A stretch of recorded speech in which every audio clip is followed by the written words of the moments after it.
Next, from Springfield, we head to the Senate floor for a hearing on the effects of raising property taxes. Speakers include Carol Portman of the Taxpayers Federation of Illinois and Connie Beard, the director of the Illinois Department of Revenue. This runs about 50 minutes. Thank you very much, Chairman Harmon, and thank you all, ladies and gentlemen of the Senate, for inviting me to be here today. I think you have been sent on your computers a PowerPoint slide presentation. It would probably take me about a half an hour to go through it all, so I won't. But I will quickly touch on a few topics about property taxes in Illinois, starting with the fact that they're high. But you don't need me to tell you that. You're hearing it from your constituents. You probably see it on your own property tax bills when you get them. But the first few slides in our PowerPoint presentation just slice and dice the numbers in different ways. Whether it's on a per capita basis, Illinois has historically been above the national average. Whether it's looking at just owner-occupied housing and comparing fair market value to the taxes paid, we're above the national average. In fact, on that slide, in that metric, we're third highest in the country and much higher, obviously, than most of our neighbors. As a piece of, and Director Beard mentioned this, when you're looking at overall state and local taxes that are imposed in Illinois, the property tax is the biggest slice of that pie. And that's the biggest slice in most states. We're not alone, but in most states, property taxes is roughly 32% of the total state and local tax paid. In Illinois, at least in 2012, it was 38%.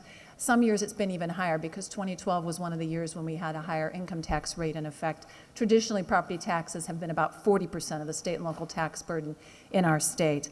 The next couple of slides, 5 and 6, I think they are on the presentation, show our property tax increases in Illinois over the past 15 years or so. The first one shows it just as a percentage, and you can see breaks down by Cook County, the collars, the rest of the state, and then the state average. And you can see it's been going up. Again, this is not a surprise to you. One thing that's sort of interesting, though, is if you look on the next slide, slide 6, this takes the property tax collections by region and adjusts it for inflation. And yes, it was going up, but then you can see in inflation-adjusted dollars over the last 5 years, property tax collections leveled off. The blue line on slide 6 is the state total collections, the sum of all of the parts, right?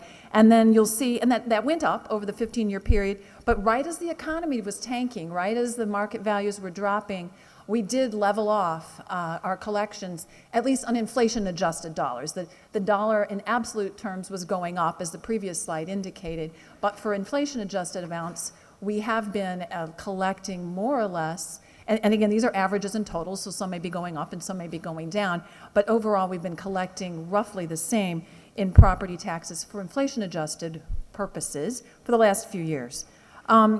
Director Beard already talked about, or she didn't talk, but I think in her materials talks about the different classifications. We talk about that a little bit in our materials that you can take a look at. One of the things that happens because we classify differently in Cook County than we do in the rest of the state, and Cook is important to talk about because it's 40 to 45% of the property value. Real estate in Cook County that's residential in nature is taxed at a different assessment level than non-residential real estate. And what that means is that there's a little bit of shifting, or a lot of shifting, depending on which particular jurisdiction you're in and how much residential versus non-residential property there is in that particular taxing body. But there's a shifting from residential to non-residential in Cook County as a result of the classification structure. Slide 9 shows this from, it's way too much detail and the print's too fine. You may have to get your glasses to take a look at it. I do. But there's a group out of Washington, D.C. that takes a look at, they do an annual study of property taxes paid in the largest city in each state. And they compare the classification. I should let you know we're not alone. Everybody hates property taxes. Illinois isn't unique. Everybody thinks their property taxes are too high, even in those states that are at the bottom. We're near the top on any metric of how taxes are. The people in the states that are at the bottom of that same metric, they hate property taxes too. They hate seeing that bill once a year. They hate the fact that even when their property values are dropping, their taxes might be increasing. So we're not alone. Illinois is not unique in the general dislike of property taxes.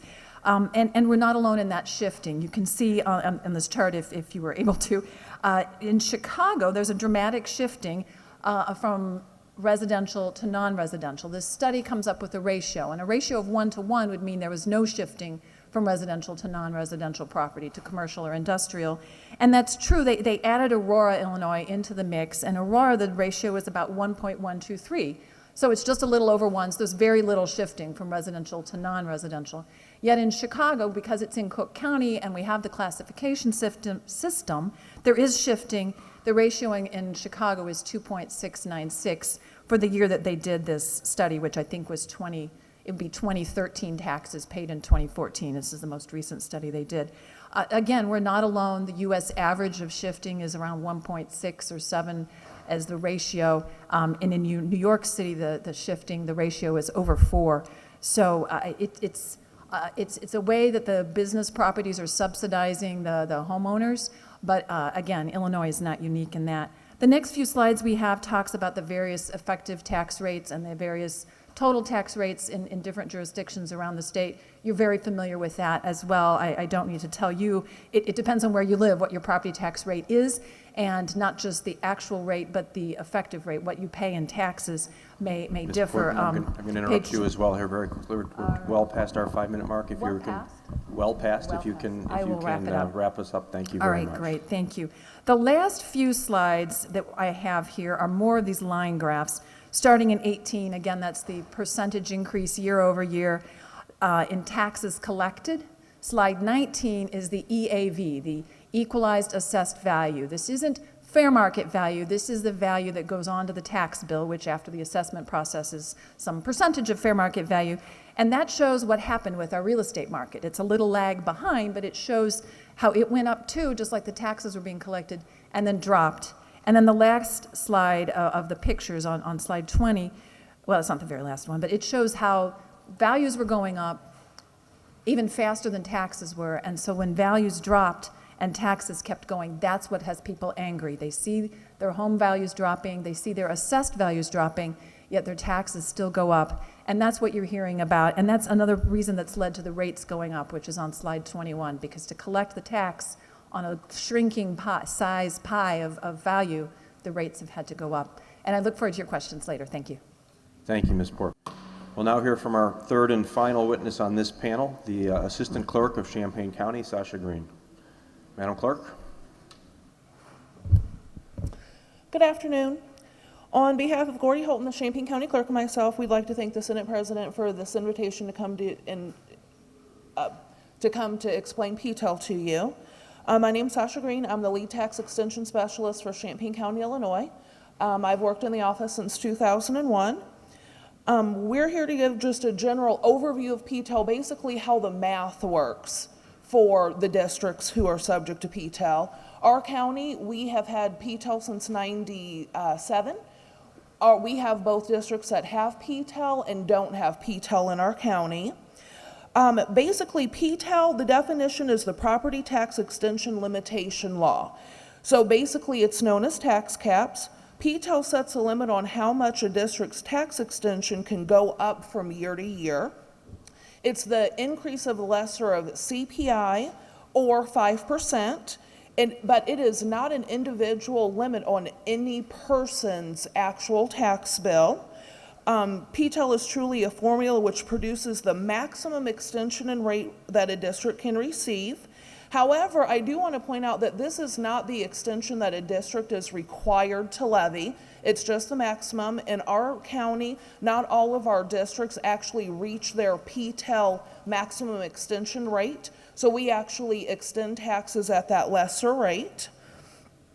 There should be slides on your laptops that we're going to go through. The first slide actually just gives that limiting rate formula, which is the actual math question. So the limiting rate calculation is the aggregate extension multiplied by the CPI, which is the rate of inflation, divided by the base EAV, which is the total rate setting EAV minus any new construction or disconnections. Basically, in PTEL, the only way a district can get more revenue is either if the CPI increases or if that district has any new property. So new property is actually new value to the district. It's just not the increase in EAV. So that would be new construction, whether or not properties got actually annexed to a district. And then in the same way, the only way that a district can receive less funds by PTEL is if they levy less, or if they have any kind of disconnection in their district. So that would be if a district actually de-annexed any property, or for instance, if a city that has fire service would annex a property that has their own fire service, then that property automatically disconnects from that existing fire protection district. The aggregate extension is the extension for that district that actually is subject to PTEL. Just because a district is subject to PTEL doesn't mean all their funds are subject to PTEL. Generally, that would be most bonds, park district special rec funds, firefighter pensions within a district are not subject to PTEL. Further, I just want to let you know that districts are bound by restrictions other than PTEL.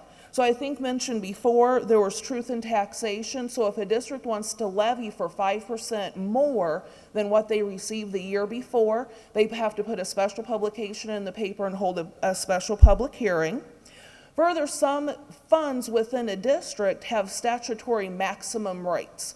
So even if PTEL allows their district to get X rate, if that exceeds and their only fund in their district is their general fund, well, that rate could still have a rate limit. And regardless if PTEL allows them to exceed that rate limit, we won't. So in your slides, we put together some scenarios to show the effect of differences in EAV, new property, and disconnections on PTEL with and without a CPI factor. For all the slides that you have, the information on the left has a CPI factor of 1.5, which is a CPI for levy year 2014, and all the information on the right has a CPI factor of 0. The first slide also shows just the prior year's information. That's the percentage of increase and decrease that we're actually going to compare the rest of the slides. On the slides, the bottom two rows are basically the information that you need to look at. That's the percent of the homeowner increase or the rate increase, and then the amount of increase that the district could get. So on that first slide, we show how PTEL works on a district with no changes. So that's no changes in EAV, new property, or disconnections.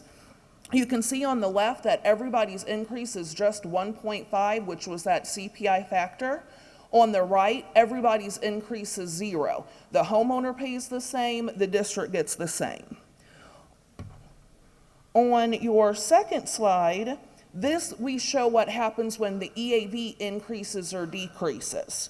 So basically, everybody's property values either go up or go down. So when the EAV decreases, that means everybody will pay more. So you'll see that for the district line, the district still only gets the rate of CPI. On the left, it's still 1.5. On the right, it's 0. Where the difference happens is how much the homeowner has to pay.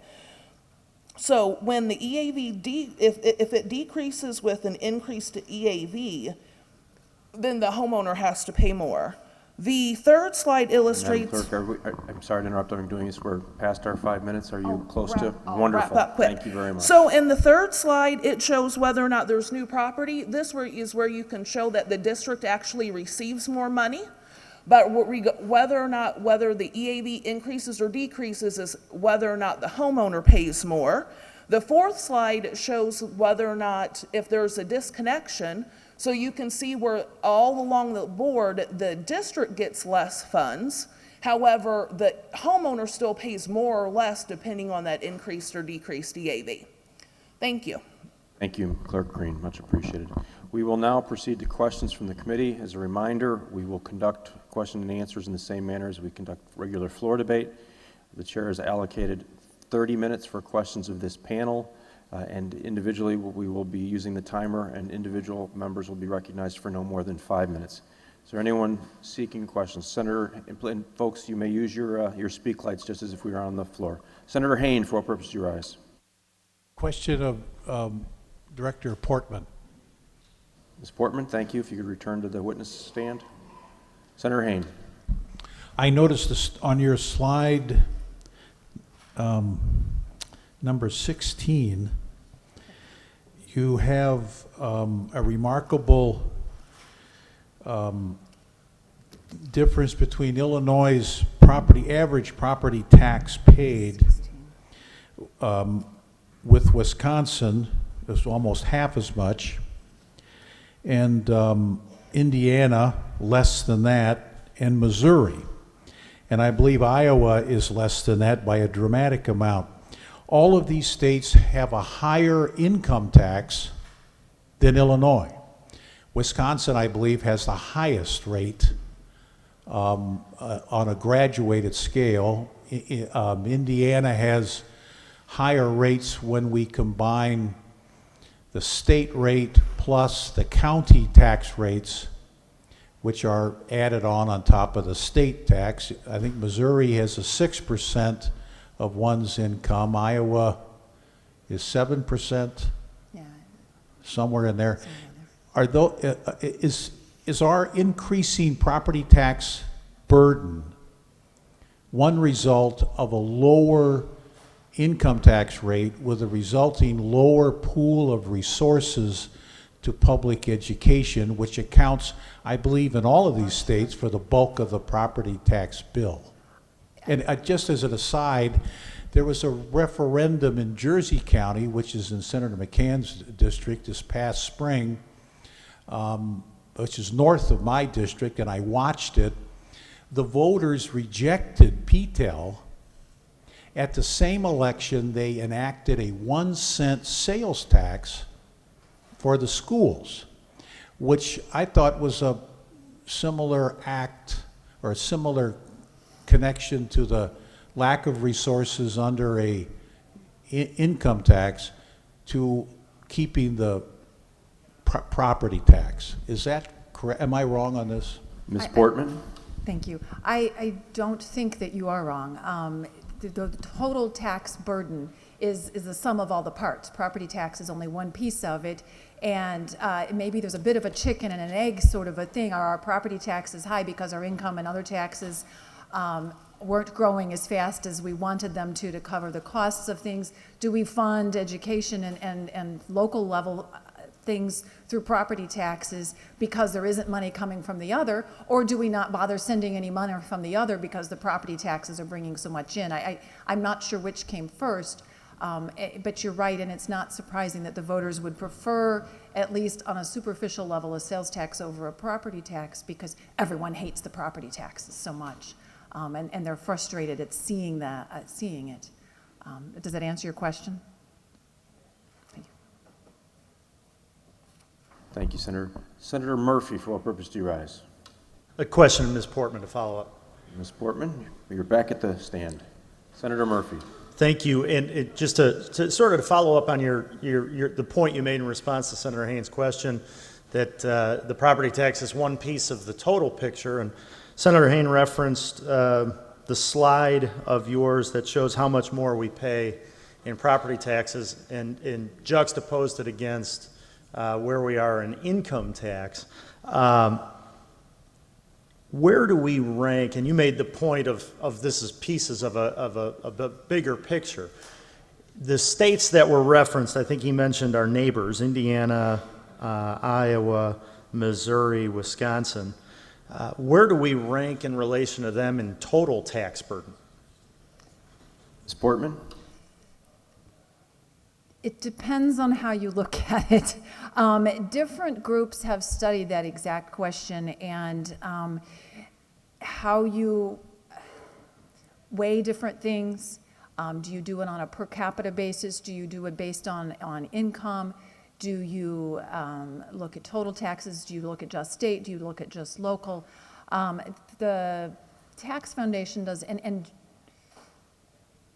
overall, when we do that study, we use this total state and local taxes paid, as a percentage of the state's GDP.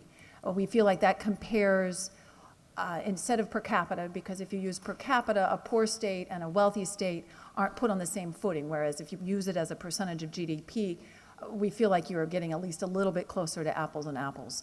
And in those studies, and it depends on what year you use, because some years we had a higher income tax than others, our total state tax compared to other states, the burden runs around, I think it's 15, number 15 was about what we came out the last time we ran those numbers. We used to be in the higher teens. With the income tax hike, we were in the lower, but double digits for the total state and local tax paid as a percentage of state GDP. Senator Murphy. And just to understand, so 15th highest overall. Yes. Um, I'm sorry. So, and given all of that, where are our neighboring states? Since that's sort of where the conversation was taken by Senator Haynes. Ms. Portman. I don't have that in front of me. Most of them were lower than us because more states are lower than us. I think Wisconsin is higher overall because their income tax is fairly substantial. Senator Murphy, another question? No, thank you. Thank you, Senator. Senator Minar, for what purpose do you rise? A few more questions for Ms. Portman, Mr. President, please. Ms. Portman, you're very popular. If you could return to the stand. Senator Minar. Thank you. Ms. Portman, I'd like to focus on slide 18 in your presentation. Can you take us through, first of all, why did... This one? Sorry. I'm sorry. 18 on mine. It's the two pie charts that shows 2013 sources of school funding. Okay. Sorry if I have the wrong number. No, it's probably me. Go ahead. Okay. Why did you pull out school funding? So in the previous slide, it showed all of the, I guess, uses of property tax revenue throughout the state. Why did you pull school funding out to make it its own slide? Madam, Ms. Portman. Thank you, I'm sorry. So many people, when they talk about property taxes, think schools. And when they say property taxes, they say, sometimes people just call it school taxes. And so we thought and because so much of property taxes go to schools, I would add an extra slide just sort of talking about that. And because we were focusing on the comparison of our state to others, this we put in there. Senator Minar. If we were to align ourselves as a state with the norm of the national average, so if you look at this slide, and if we were to say, if Illinois were suddenly aligned with the national average, and state government would produce almost half of what is used as a source of funding for schools, what would the difference be in terms of a dollar amount? Ms. Portman. I don't know the answer to that question. Senator Minar. To make sure I asked it right first. So we invest less in schools as a state government compared to our peers and the nation as a whole, which means we rely heavier on local sources, which is predominantly, if not all, property taxes. So if we were to realign the state and we would make ourselves in line with the national average, so the right side of this slide in your presentation, what would the difference be in dollars? And second question, thank you, what would that mean in property tax relief?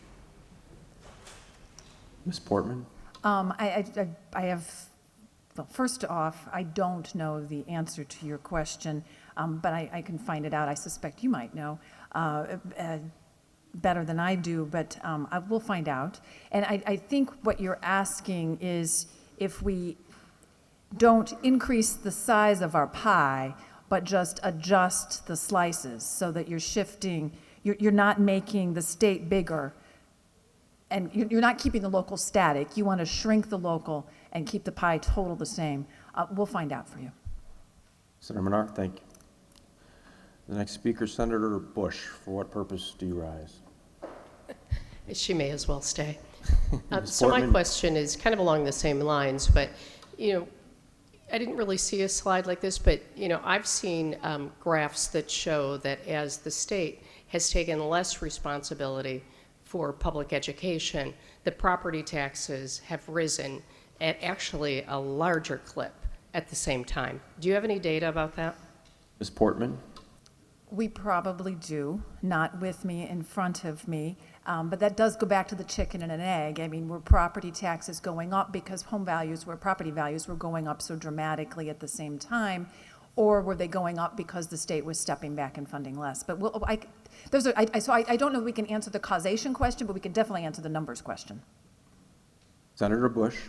I appreciate that, but also at the same time, when you saw property values going up, it was also, you know, because you saw rates going up and what those governments were asking for, those local taxing bodies. So I guess I would really like to see those numbers because you know, obviously we're talking about the possibility of freezing property taxes. And, you know, my concern is that are we really just going to be swapping money, and should we be looking at paying more for education at a state level? So I'd really like to see those numbers.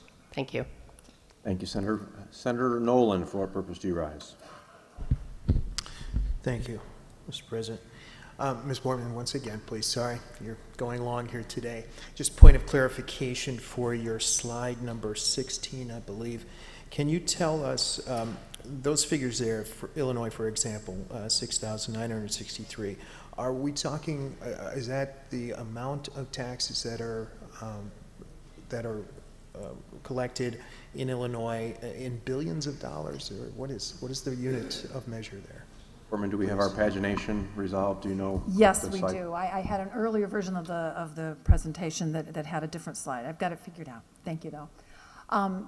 This slide, which I think is how we compare with other states, is actually the number of local governments. It's not in dollars at all. It's the number of local governments. The Census Bureau counts government units just like they count people, and this comes from their counting. It's a little different from Director Beard's chart and one earlier in this presentation that counts local governments that impose property taxes.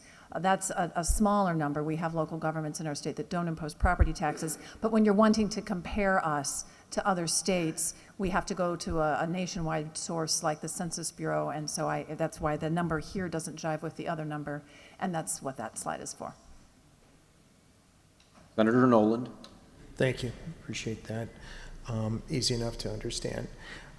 Follow-up question regarding some of Senator Murphy's questioning regarding comparing us to other states with regard to local state and local property taxes collected as a ratio to GDP. Are we, in the state of Illinois, where he compared us to our neighboring states, is it more appropriate perhaps to compare us to other industrialized states? We have, after all, the 5th largest economy in the nation. So could you elaborate on that form of comparison? Portman? You know, I think I might have some of that. Maurice is just digging it out. I think I might have. But I can start answering your question. And absolutely, I mean, it is important to know what our neighbors are doing for a variety of reasons, but it's also helpful to know what New York and California and Texas and Pennsylvania are doing. And I do have total tax collections, state and local tax collections for fiscal year 2011. It takes a while to get the data pulled together and put out, but as a percentage of state GDP, Illinois in 2011, actually I was wrong. We were down to 23rd. I apologize. Earlier, but it's a chart book that we put out called How Does Illinois Compare? It's been a couple of years since the last time we put it out, but that chart comes in there. So yes, we do compare with every state under the sun, and for different purposes, it makes sense to look at different states. Senator Nolan, another question? And I see I'm entering into the yellow zone here, so I would ask, does the Federation have an opinion with regard to a fair means of taxation here in the state of Illinois, the income tax as opposed to property tax, specifically with respect to those services that the state, by and large, statewide, there is a benefit to all taxpayers. It's one thing to issue bonds locally for the building of a fire station or a police station, something like that, where the locals benefit from that. It's entirely another thing for an educational system in the state of Illinois to rely on taxes one way or the other. Can you state Federation position on that? Portman for a final answer. Okay, we don't have a official position statement on that. It's important to have a bundle of different types of taxes to support your state and local government for a variety of reasons. And so a healthy mix of property and income and sales and other excise taxes is important. And you're exactly right, though, Senator, that there are times when you want to have the benefits, the services that are being supported by the tax revenues to align more sensibly with the taxes that are being imposed. User fees, mileage, gas taxes, kinds of things come to mind. Income and property, to a lesser degree, are specific, but you do raise a very good point. That's one of the reasons why property tax is a good tax, as much as we all hate it. It's a localized tax supporting local government activities. Thank you. Senator Hutchinson, for what purpose do you rise?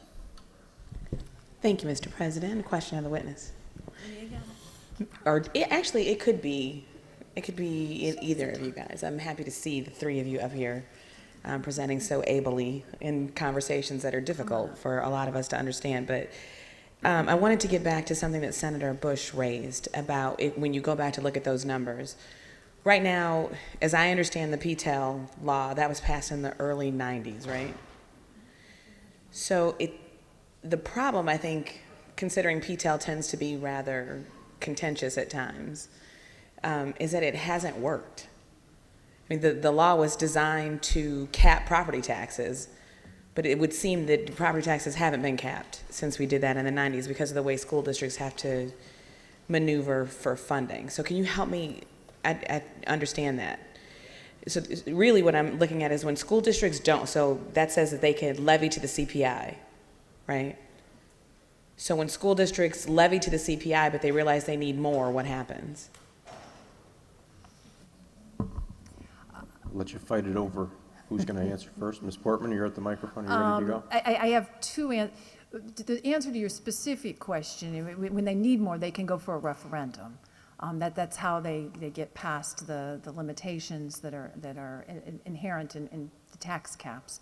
And you're right. I mean, this one slides 5 and 6, and I think those are the right numbers in your presentations, show that property tax, this starts in 1992, and tax caps were in place then in the collar counties, yet their numbers went way up. Now, there was lots of new property being introduced and brought into place, so I mean, it's not all people getting around tax caps, but clearly property taxes were going up in the collar counties, which is exactly what PTEL was originally designed for. On the other hand, when you adjust it for inflation, like the next slide shows, even without PTEL, downstate and in a lot of locations, once you adjust for inflation, we were are self-imposing a type of tax cap for the last few years. Did any of the other witnesses want to comment? Come on up. Director Beard? Go ahead, take a turn. I would just add that the PTEL law applies in non-home rule counties only. So other counties throughout the state are not subject to those limitations, so the statewide figures are impacted by that. Senator Hutchinson? Thank you. Thank you. I wanted to understand that connection.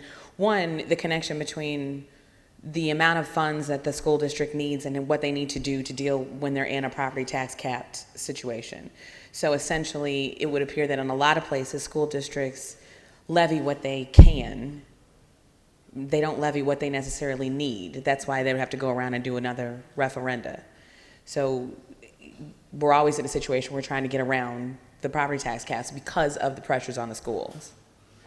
So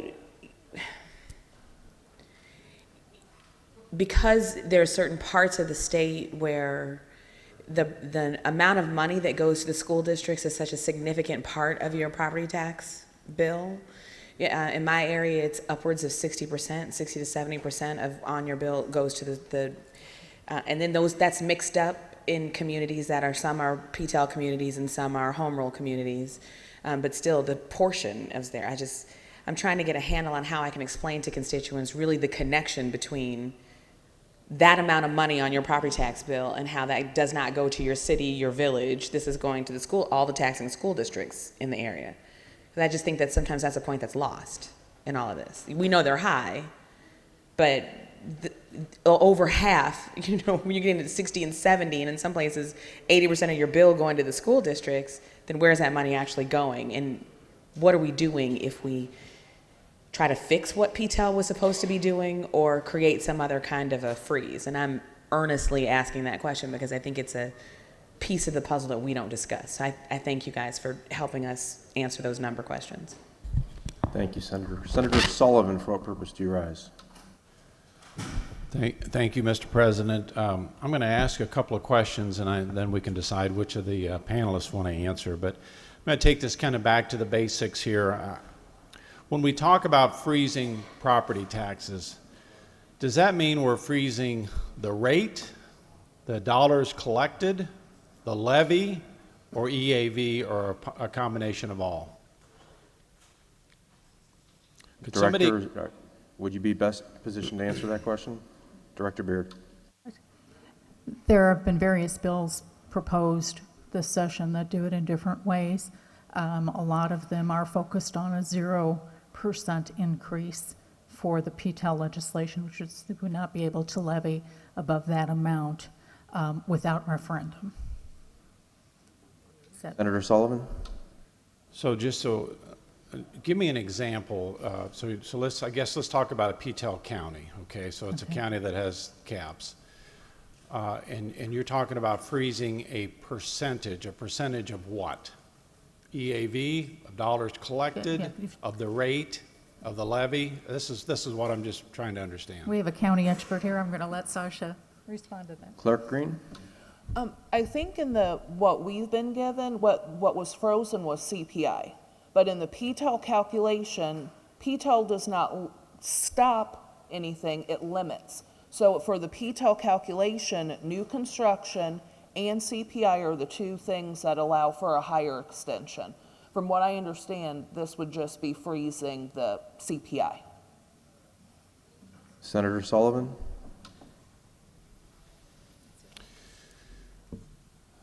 Let me ask it this way. So if I understand what you just said is that if EAV increases, let's assume that there's a property tax freeze. Let's assume that for further discussion. So there's a property tax freeze.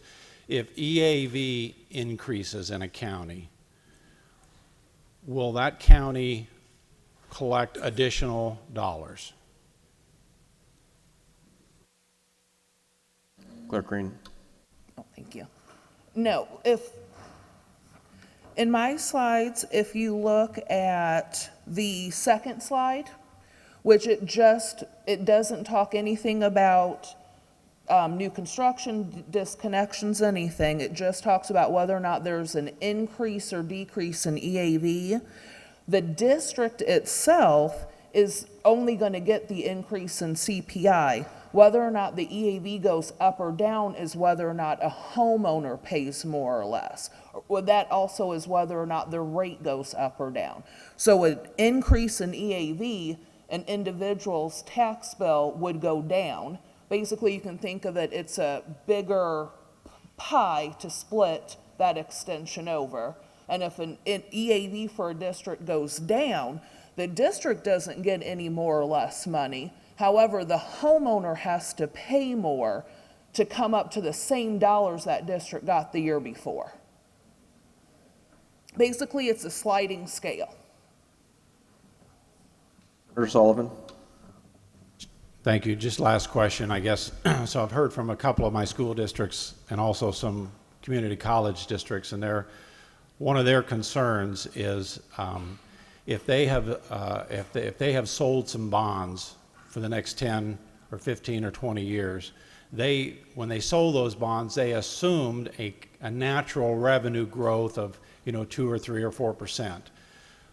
If we have property tax freeze, they as taxing bodies would not realize that natural revenue growth. Is that correct? Director Beard. Generally, bonded indebtedness is excluded from the PTEL or the limitations imposed by PTEL. So things that were bonded out would continue to be able to exceed the cap if they needed to pay the bonded indebtedness. Senator Sullivan. Thank you. Just as a follow-up to that, but again, the dollars collected by that district, let's say a school district, has not increased. Is that correct? I get what you're saying about the bonding indebtedness, but as far as the total revenue that they collect in property tax dollars, that will not increase. Is that correct under the proposals that we're talking about when we freeze property taxes? Director. I'm going to ask one of my experts to come forward here.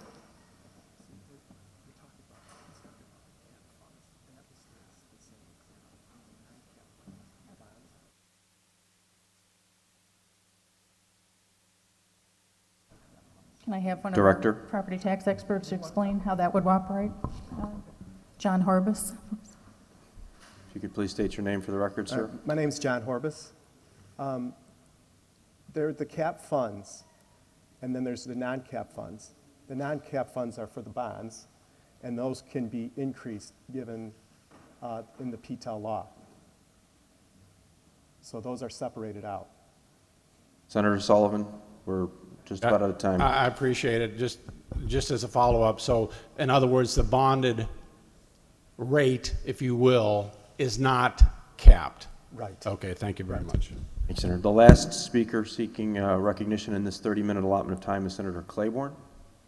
Senator Claiborne, for what purpose do you ask? To ask a question of Mrs. Portman. Ms. Portman, back to the stand. Please proceed, Senator.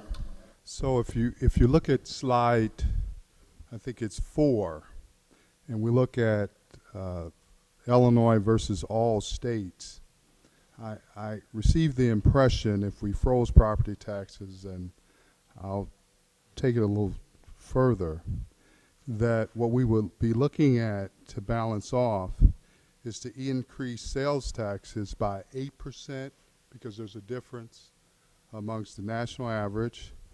We would also add an additional 2% to other taxes. Would other taxes be personal property tax? Would that be like in Missouri, a 1% gross earnings tax for those residents that live in the city of St. Louis? And we would also, I guess, reduce income taxes by 1% and reduce corporate taxes by 2%. Is that the analogy that I see when you compare the two pie charts?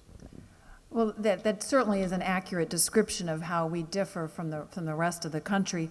I'm not sure I'm advocating we make those exact changes. This really was here more to just illustrate the difference between us and the national average. Some of the specific taxes you mentioned are actually really bad idea type taxes.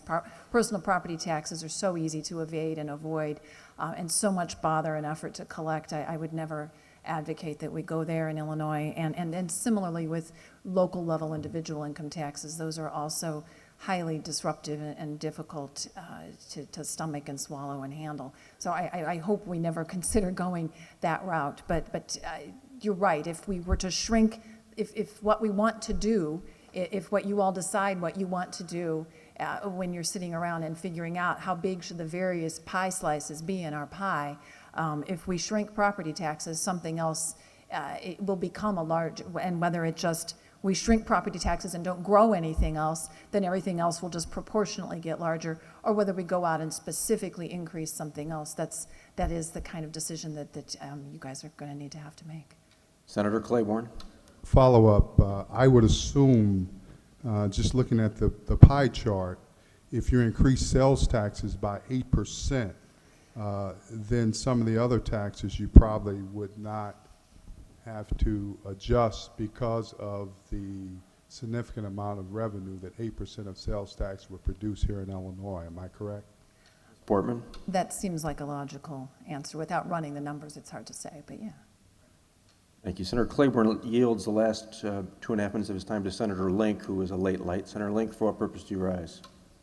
Thank you, Mr. Chairman, for the opportunity. I'm sorry for the late light. I just want to follow up on Senator Sullivan's questions. When we talk about PTEL and you're talking about freeze, you're talking about two different situations. If we were to make every county in the state of Illinois PTEL, for example, they still will have the CPI amount that they could be raised every year. But if you're talking about an overall freeze, you're freezing it at today's level with no CPI, no one being able to raise above that. Am I correct? Dr. Beard? Yes, that would be correct. Senator Link? Well, you're saying with exception of bonding reference, but the point is, so if today a person is paying $5,000 on their tax bill will not go up under a complete freeze whatsoever, if that's what you're indicating, correct? Director Beard? It would depend. I would qualify that only with if there was a significant change in the value of their home. Because the rate, even though that would not go up, someone's rate, if they put an addition on or they do something or we annex, there are some variations there, but overall it would stay the same. Senator Link? Just one final statement. So let's not confuse the people here that we're talking about PTEL or freeze. We're talking about distinctly two different situations between a freeze and PTEL. As someone who lives in a PTEL county, we still can see our taxes go up with the CPI and other valuation changes on your home or everything else. And you also could see them being lowered by the valuation of homes going down. But you cannot, in a freeze, we're taking that all off of the table because it'll be a complete freeze whatsoever. And to make one other statement, when you made earlier about this only affects it does not affect home rule counties. There's only one home rule county in the state of Illinois, and that's Cook. There is no other home rule county.